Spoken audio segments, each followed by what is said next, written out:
Hi, my name's Geoff Bell-Devaney. Today I'd like to talk to you about how mindfulness can help you experience greater self-love. As we engage in a mindfulness-based practice, we can start to become much more aware of those different parts of us that perhaps for so long we ran from or we tried to stuff down. As we begin bringing our attention to our inner world, we can start to recognize these inner pains, these old experiences, and we can also begin to understand how, in fact, they have perhaps sabotaged us or perhaps kept us feeling alone, untrusting of others. And in many ways, they've kept us, if we have run from them or stuffed them down or engaged in some sort of behavior like overconsumption of something, clothing, social media, alcohol, drugs, food, you name it. Whatever we've done to engage our self in this way that represses those feelings so we don't have to feel them, not only does that just sort of put off tomorrow what we could acknowledge today, if that makes sense. You see, when we ignore or stuff away our emotions, they don't go away. We can't run from them. So if we overeat today or run from them through overconsumption of alcohol or whatever, we're simply just putting off reality. And the reality is that within each of us, we have old wounds. Nobody gets through life without experiencing pain and trauma. When we do experience trauma or pain like that, it can in many ways embed itself in us. And unless we look at ourselves in an intentional, loving, and compassionate way, like we do in a mindfulness meditation practice, those old wounds will just live within us. And no matter how much we stuff them down or run from them, they're going to be there. But the more that we can just allow them to be there and not run from them and not stuff them down, the more that our system can start to heal. For the more that we're able to give our attention to them, the more that we can start to trust ourselves, which is exactly the opposite of those seeds of pain that we're planting every time that we do stuff our emotions down or run from them or hide from them. And it's in the act of sitting with them, of being present with them, with all of these old painful emotions, that we can in many ways learn to heal ourselves. And we can allow whatever arises within us to be as it is.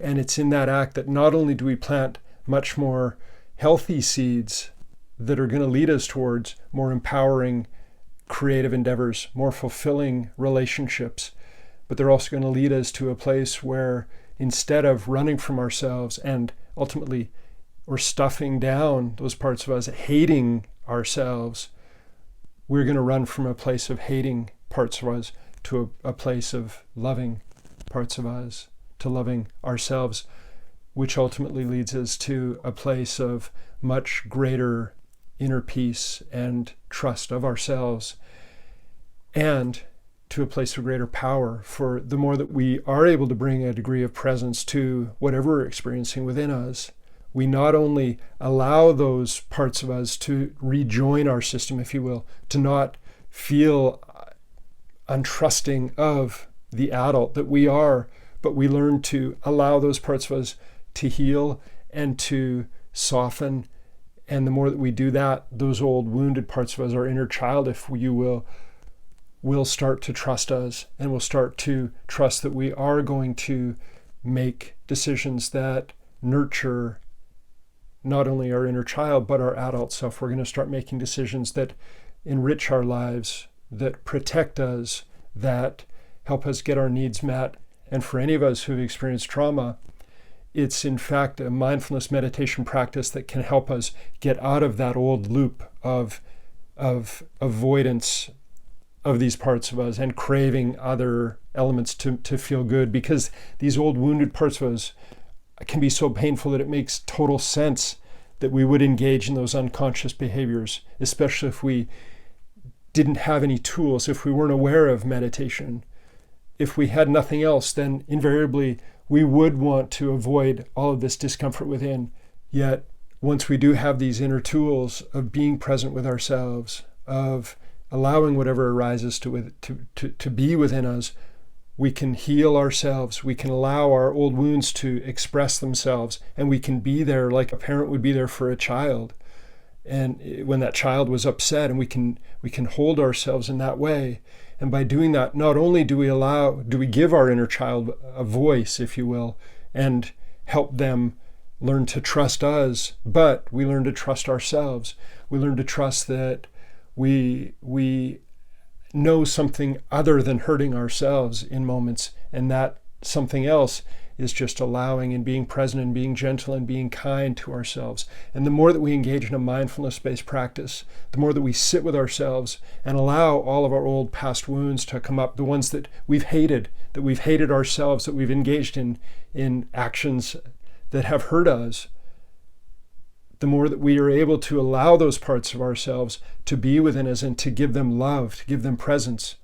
Not only do they heal, not only do those old parts that are frozen within us thaw, which leads us to a greater degree of wholeness and peace, but we also learn to trust ourselves as adults, and we also learn to see just how amazing and beautiful and powerful we are. Because when we do engage in activities that suppress or avoid those parts of us that we don't want to experience, then we, in many ways, are forgetting how powerful we are.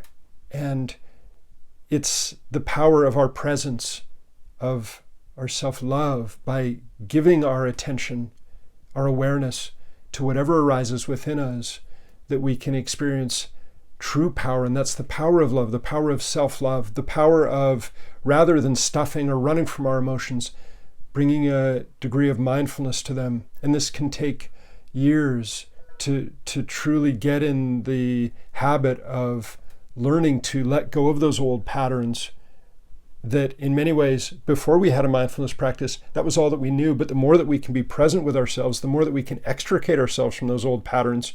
And we do that partly by making different choices, acknowledging, and that's the power of awareness, acknowledging these patterns within us, acknowledging them and making better choices, but also to just sit with ourselves and just to be and to give that presence to whatever's arising within us.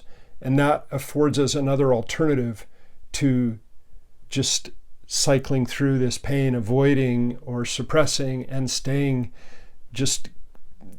one step ahead of our pain.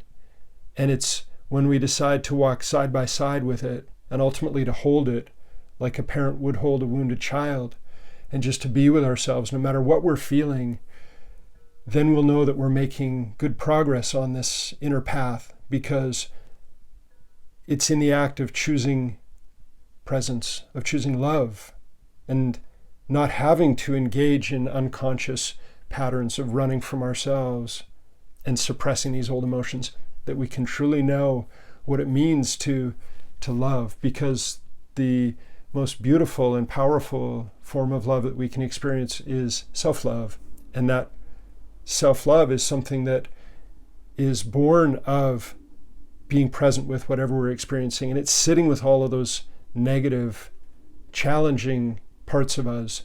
And in so doing, allowing those parts of us to trust us and to integrate within us and to let their energy, their fear go, their mistrust go. And that allows us to more and more step away from being caught up in the negative patterns and the unconscious habits that have kept us identified with pain for so long. And the more that we can continue to bring a degree of presence to all of our inner experience and all of that pain, the more we can shift away from fear to love. And that's how a mindfulness-based practice can help you experience greater love.